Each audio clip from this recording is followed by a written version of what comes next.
তুমি মুসলিম? জি আঙ্কেল। ও কি জানে না তুমি খ্রিস্টান? একজন মুসলিমকে বিয়ে করবে তুমি?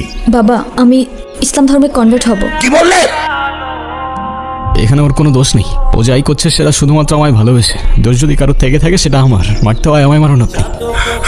ওকে বেরিয়ে যেতে বল। বাবা তুমি যাও তো এখন। আমি আপনার মেয়েকে কোনোদিন কষ্ট দিব না। মাফ করে দাও মানে? 4টা বছর পরে সে এখন তুমি মাফ চাচ্ছ? হাল ছেড়ে দিচ্ছ?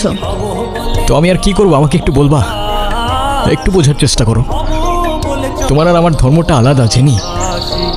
তোমার ফ্যামিলি কখনোই আমাদের সম্পর্কটা মেনে নেবে না। তুমি কি আমাকে ভালোবাসো না? দুনিয়ার সবাই মেনে না নিলে যদি আমার প্রতি তোমার ভালোবাসাটা কমে যায় না, তাহলে থাকো, আমি চললাম। কোথায় যাচ্ছ? বাবার পছন্দের ছেলেকে বিয়ে করতে। তাহলে আমার কি হবে? তুমি তো আর আমাকে ভালোবাসো না। বাসি, অনেক ভালোবাসি। পরিবার তো মানবে না। না মানুক? সমাজ কি বলবে? সমাজের বাইরে চলে যাব। কত দূর? যতদূর গেলে তোমার আর আমার ছোট্ট একটা সংসার হবে। আগলে রাখতে পারবে? সারা জীবন।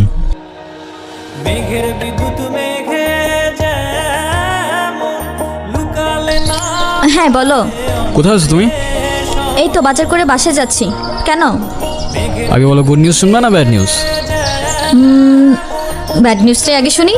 ব্যাড নিউজটা হচ্ছে তোমার এখন থেকে মাঝে মধ্যেই বাজার করতে হইতে পারে। কেন?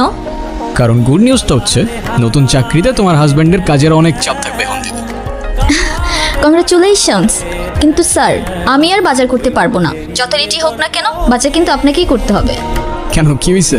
আরে ধুর, আমি একদমই দামাদামি করতে পারি না। আজকেও 150 টাকা ঠকে আসছি।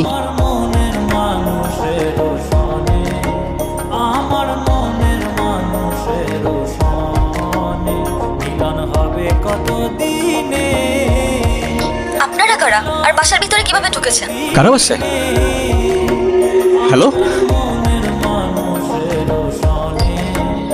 আমার মনের